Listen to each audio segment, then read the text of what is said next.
you to be drawn towards Dogecoin? I think, I mean, I think there's Doge has the Doge community. I think is somewhat irreverent, obviously, and has great memes and loves dogs, and I love dogs and memes, and it doesn't take itself too seriously, and I think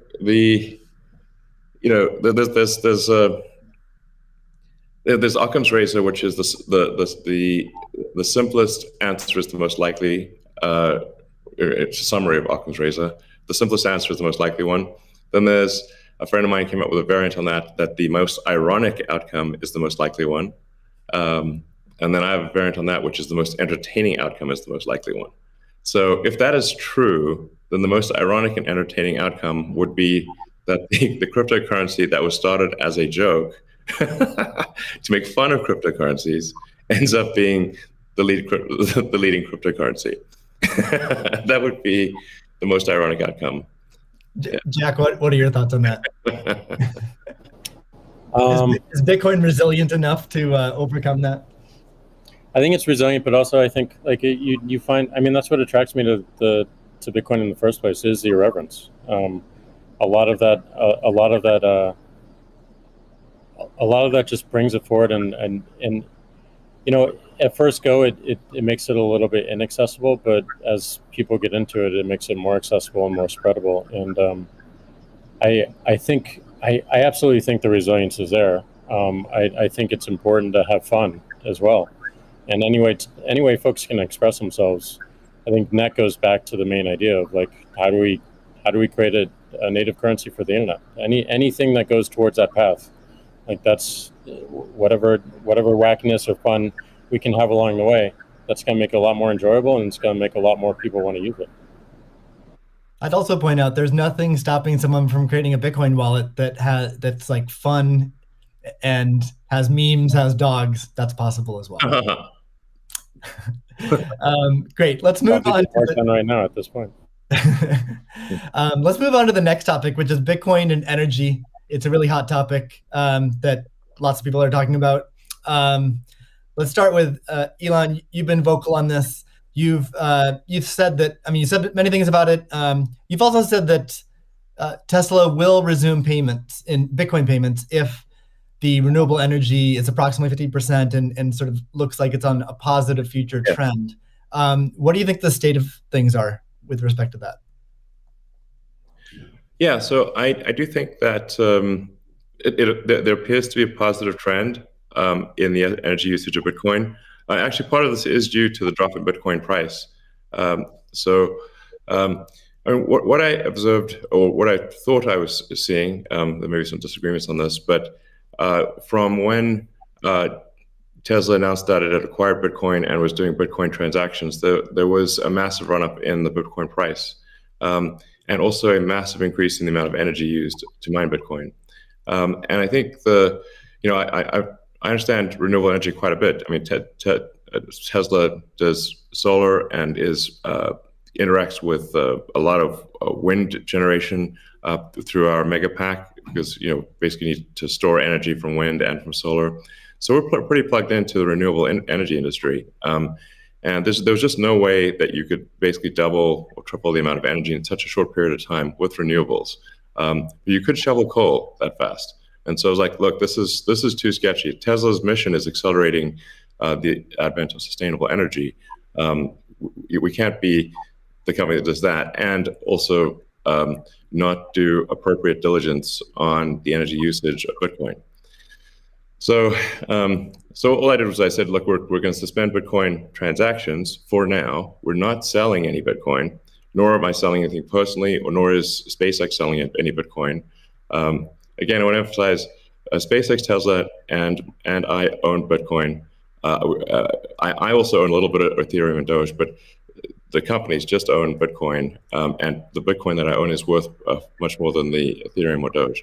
So clearly, if I'm if these actions negatively affect me financially, if I was purely financially motivated, then I would not express this reticence about Bitcoin energy usage.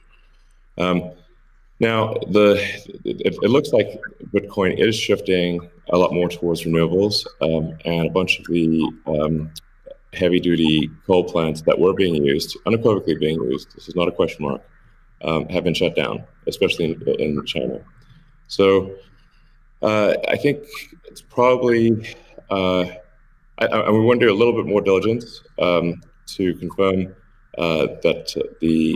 could confirm that the percentage of renewable energy usage is most likely sort of at or above 50%, and that there is there is a trend towards increasing that number, and if so, then Tesla will resume Bitcoin, accepting Bitcoin. Yeah, so I think we want to just do a little bit more diligence, and I think, but most likely the answer is that Tesla would resume accepting Bitcoin, most likely. That's Steve, good to hear. I would Steve, agree with that. Kathy? Yeah, may I ask a question? Elon, I'm not quite sure if you saw the paper that Square and ARK did together on making Bitcoin mining a part of a utility, a broad-based utility ecosystem, whereby, the overage from sunshine or wind powers the Bitcoin mining machine, thereby enabling the proliferation of renewables to a much faster extent, or at a faster rate than otherwise would be the case. What do you think of that? Well, the problem is that in order to operate so-called mining or hashing rigs, in order to operate a bunch of hashing rigs, effectively, you have to run them 24/7, which means you need base load. You can do that with solar and wind plus battery, but if you only did it based on solar or wind overage, your hashing rig utilization would be much less. So you'd be at a disadvantage. Sure, hydro or geothermal are great as renewable means. I'm also pro nuclear. I think modern nuclear power plants are safe, contrary to what people may think. I really think it's possible to make very, very extremely safe nuclear. I'm talking about fission. You don't need fusion. And then, of course, fusion. You just got that big fusion reactor in the sky called the sun. It comes up every day.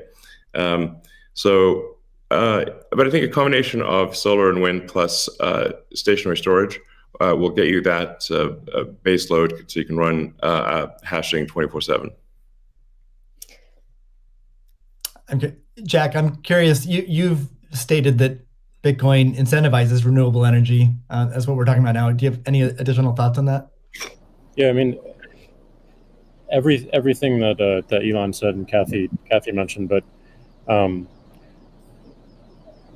it's also incentivizing a lot of innovation in just energy space, and just like looking at unused energy. There's a company called Great American Mining that caps the methane flares on oil fields to power their rigs. And you just imagine, and you mentioned nuclear, Elon, as well, and just imagine all the unused energy that is just being wasted every single day.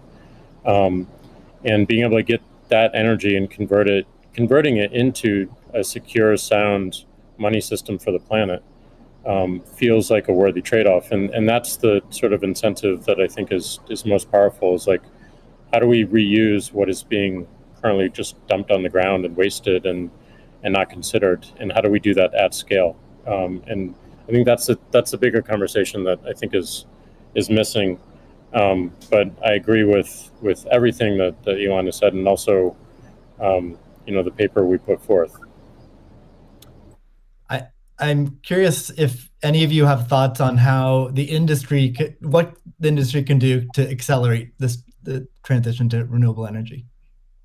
And like Elon specifically, could Tesla Energy or Starlink play a role? Well, I think Tesla can play a role. Tesla's literal reason for existence. The reason I've put so much of my life energy into Tesla, which is a lot, In fact, I would say that I've had some pretty tough life experiences, and Tesla is responsible for probably 2/3 of all personal and professional pain combined. Just to give you a sense of perspective there. So this is a hella hard situation. But we do solar, commercial solar, solar retrofit, as well as the solar roof, and we make consumer battery packs called Powerwall for houses and small businesses, and then the utility scale, which are gigantic. We've done now a number of gigawatt hour installations. That's a lot. That's a lot. And a lot of them actually have been for load leveling the grid. Mostly they are, and combined with the first really big one we did, which is 100 megawatt installation in Australia. That's actually helped stabilize a huge portion of the South Australian grid, because it's able to react so fast. In fact, at first, because they've got a billing system in Australia that I think works at the sort of millisecond level, and we were operating at the microsecond level. So the system was operating so fast that the measuring system couldn't see it. But so Tesla's certainly doing a lot to enable renewables, especially wind and solar. And in fact, the limiting factor for us right now is cell production. So we need to both internally get the Tesla internal battery cells produced, as well as increase supply from suppliers. And generally, when I talk to our suppliers and they say, how many cells would you like us? How many cells can you make? Because sometimes they're like concerned, like, well, is Tesla going to compete with them on cells? I'm like, no. If you want to make the cells, be our guest. It's just that we need a crazy number of batteries, and they need to be done. It also needs to be mined and produced and manufactured in an ethical and environmentally sound way. So, Tesla, we really do aspire to be the good guys, to be a company that people can believe in. That doesn't mean we don't make mistakes, but that's what we try. So, but I think generally hydro, especially existing hydro, is good for mining. Geothermal, there's lots of places in the world that have geothermal energy. Like I said, nuclear is also good. I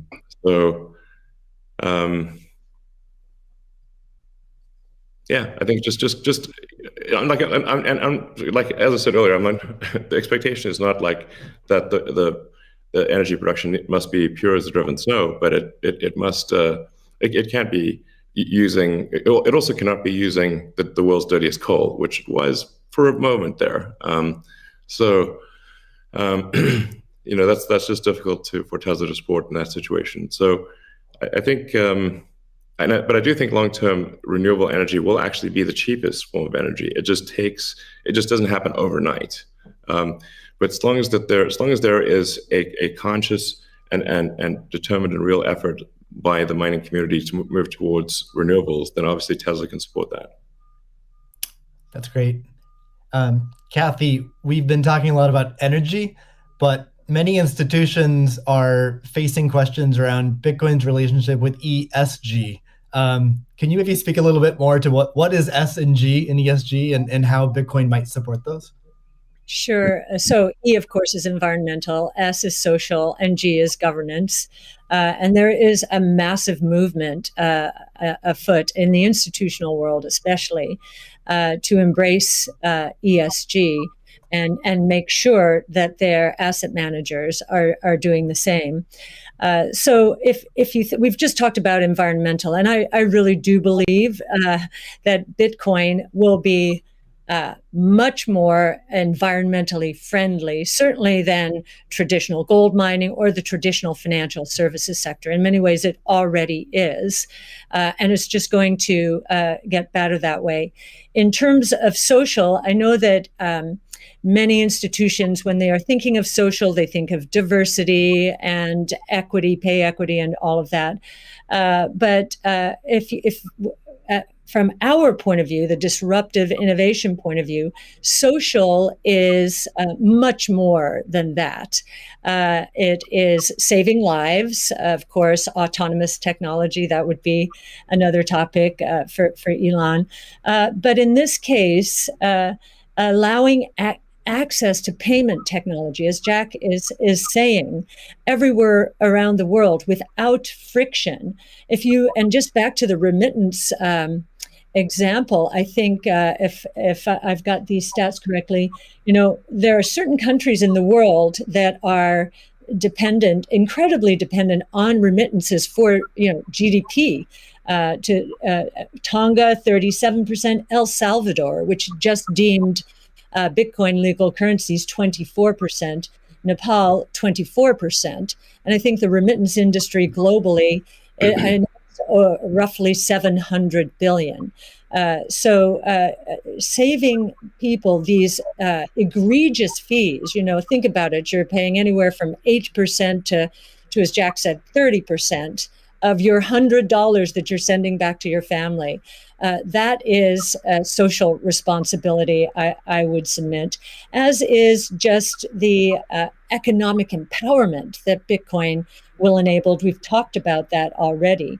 And I know that Alex Gladstein is going to be talking later about, the 4.3 billion people in the world who are hostage to authoritarian regimes, or the 1.3 billion who are living in double-digit and triple-digit inflation, if not more. Saving them from the destruction of their purchasing power certainly is a noble social goal. So we expand social to be much more than the traditional ESG community. And then on governance, you've got the transparency of the ecosystem. It's completely transparent, unlike the opaqueness of financial systems and the toll takers in the traditional financial world. And I think a huge part of governance in the Bitcoin ecosystem are the Bitcoin core developers. Now, before I met them, and I've had the pleasure and the honor of meeting many of them, that was a part of this ecosystem I didn't understand. But actually getting to sit down and talk to them, if I have a learning curve need, it certainly is on the technology side. But in terms of talking to them about economics, economic theory, failed monetary regimes historically, they know economic history, many of them, better than anyone I've ever met. So that gives me a great degree of confidence that, they do believe they are on a noble mission. They could be paid a lot more than they're being paid right now if they worked at Google or Facebook or some of these other areas. But they've chosen, this sense of purpose for a noble goal. And they have incredibly strong technology backgrounds.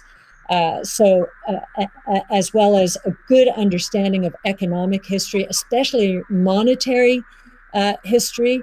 And it gives me a great deal of comfort as I think about the governance of the ecosystem, much more so than I think we would find in other financial ecosystems.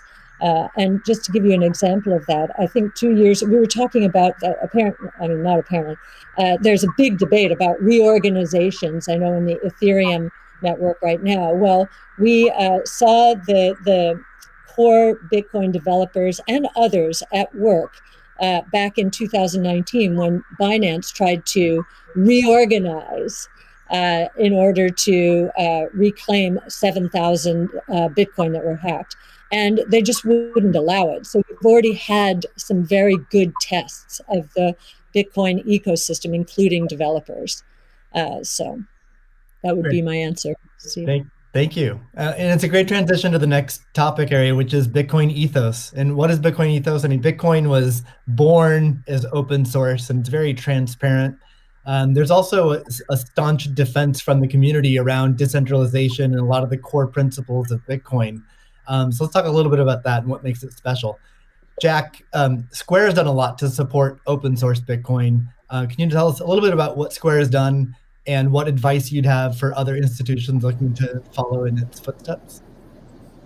Yeah, I mean, I was very skeptical of corporations when I was a kid, and I'm still skeptical of corporations today. And as we've used corporations to be, they've been great vessels for what we need to do and the ideas that we need to bring to the world. But Bitcoin is not that. And when we were considering Bitcoin and how Square intersected, I was really concerned with how we don't disrupt the community in a negative way, how we promote what is amazing about it, and how we help it grow in that way, in the way that it wants to. So we created Your Team, Steve, which is Square Crypto, which is hiring open source developers to work on whatever they want and whatever they think is most important to help Bitcoin.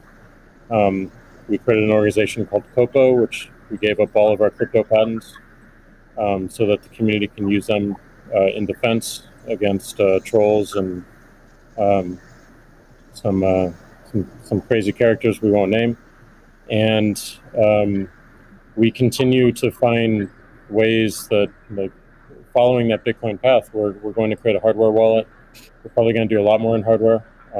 Everything that we do in the space is going to be completely open source, from the hardware design to the software, taking in the community's push. And we're building a developer platform as well, in the same open development, open source, and completely transparent. So I think as institutions or companies like ours consider getting in the space, I think contribution back to the community is important. Tesla did this with accepting payments for Tesla and finding security holes and improving the stack. And as I said before, we can't just see this as an asset that we own and an investment vehicle. This is something that has the potential to change everything and make the lives of everyone on this planet better in some small, maybe marginal way, but those margins will be meaningful as they compound over time. Great. Elon, you've tweeted before that any wallet that doesn't give the user their private key should be avoided at all costs. Can you tell us more about why is that important, and how does what's its relationship with decentralization? Well, it's difficult to say that if you own crypto in an exchange and the exchange does not give you your private keys, it's not clear that you own anything. I mean, if there's something that, if that exchange breaks or is hacked or or is subject to seizure by the government or something like that, your crypto is gone.